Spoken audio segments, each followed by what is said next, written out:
Buongiorno e ben ritrovati con il TG Flash di New Sicilia, di seguiti i titoli più importanti della mattina. In apertura l'attacco con cui nella notte nelle acque internazionali a sud di Creta è stata presa di mira la Global Sumud Flotilla. Droni, bombe sonore, spray urticanti e materiale non identificato, questi i mezzi utilizzati per fermare o quantomeno rallentare l'arrivo degli aiuti diretti a Gaza.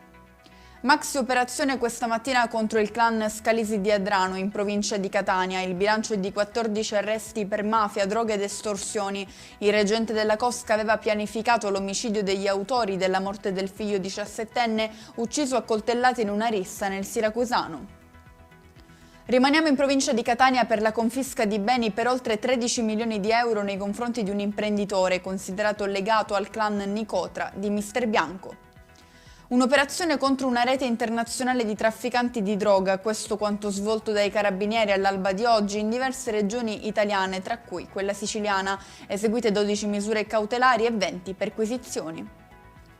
Si è celebrato questa mattina l'ultimo saluto a Stefano Gaio, morto nell'omicidio dello scorso 15 settembre in via Oberdan a Palermo. Ti faremo arrivare più in alto che puoi, questa è la frase scelta dai presenti, familiari e amici per dire addio alla vittima.